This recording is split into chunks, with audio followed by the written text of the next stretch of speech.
家好，欢迎来到八卦娱乐圈。估计很多小伙伴和我一样，喜欢周深是从歌手开始的吧？尤其是那首极度烧脑的《达拉崩吧》。为什么这么说呢？因为这首歌里面有4个角色，而且是跨年龄层的，需要歌手不断调整自己的声线，加上节奏是渐快的，可以称之为歌手噩梦。可人家周深呢，居然唱跳了这首神曲，顺利拿到了那一期节目的冠军。于是问题来了，大家都知道，歌手比赛都是有100万音效的，嘉宾可能唱得没有那么好听，而加上音效之后就会变得不同。周深的这首歌是这么来的吗？检验歌手的实力，最好的办法就是清唱，不但可以看出唱功，还能听出咬字是否准确。这不，在最新一期流淌的歌声中，我们就迎来了周深清唱《达拉崩吧》的一幕。具体过程是这样的，在节目中，周深翻唱了周杰伦的《烟花易冷》，现场几位导演给予了高度评价，说周深的这个版本甚至超越了原唱周杰伦，更有甚者说周深是仙音派的继承人，和齐豫、王菲等人是一个水平的。为了证明周深的实力，主持人现场给周深出难题，让他演绎一下自己在音乐之声中唱的《孤独的牧羊人》。周深直言这是一种类似于约德尔的唱法，但周深并没有唱这首《孤独的牧羊人》，而是选择了难度更大的《达拉崩吧》。重点来了，周深选择挑战的是这首歌最难的部分，3个角色转换最快、最频繁的一段。值得一提的是，在周深唱的过程中，导演组压根没有给伴奏哦，而是让他清唱了这一段。看过这一趴的小伙伴都知道，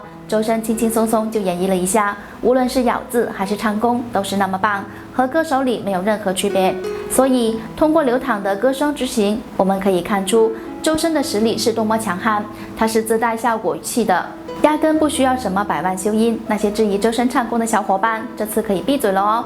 最近看重启真的很入迷，不仅特效剧情在线，而且连插曲片尾曲感觉都很好听，配乐到位，感觉追剧的时候更爽了。重启的片尾曲是周深唱的，空灵的嗓音在剧中太调动情绪了。看到某个触动的画面，周深的嗓音响起，让观众直呼周深别唱了别唱了，唱得整个人的情绪都不对了。而还有几个人不知道周深是资深盗迷吗？盗迷也就是《盗墓笔记》书粉的称号。从《盗墓笔记》开始火的时候就有了这个称号，如今得有10几年了吧。而10年时间，周深从资深盗迷成为了《盗墓笔记》改编电视剧唱片尾曲的人。周深喜欢《盗墓笔记》真的很长时间了，在2011年的时候，他就曾唱过专门为《盗墓笔记》写的歌，在微博上发出自己唱歌的音频，并且感谢了所有为这首歌的创作做出过贡献的人。而当时的他还没有名气，就是出于那份对《盗墓笔记》的热爱才去唱歌的。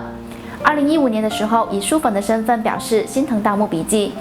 看他这语气，真的是一点没有把自己当明星，正在真心实意的为《盗墓笔记》心疼。他自己在留言中还自证了身份，周深可是直接自称资深盗迷的。他不仅喜欢《盗墓笔记》，而且还是资深粉丝，连书粉的称号都了解得如此清楚。合理怀疑，在《盗墓笔记》连载的时候，他也是混过论坛贴吧，和大家一起讨论故事线的。天机就是周深为《盗墓笔记》唱过的一首歌，大家如今也可以去找来听一听。老天爷赏饭吃的周深当时唱这首歌就很好听了，歌词记录了《盗墓笔记》里连载的所有章节，而周深独特的印象为他注入了灵魂，干净的嗓音会让你看到吴邪和小哥的生死情谊。如今就更加感慨了，资深盗迷周深在多年之后不仅真的接触到了《盗墓笔记》，而且还有幸可以为重启唱片尾曲了，这真的是书粉的一大幸福吧。遇到了真正对待原著小说的剧组，还能为这部剧唱歌，尽到自己的一己之力。在周深是盗迷之后，更多的感慨则是10年之约是吴邪和小哥的10年之约，其实也是小说和书粉的10年之约。你看，当年的盗迷都长大了，他们在努力变得更好，如今真的有资格为自己喜欢的《盗墓笔记》创作唱歌了，这大概是书粉最幸福的事情了吧。周深真的是幸运呐，达成了书粉的最高成就。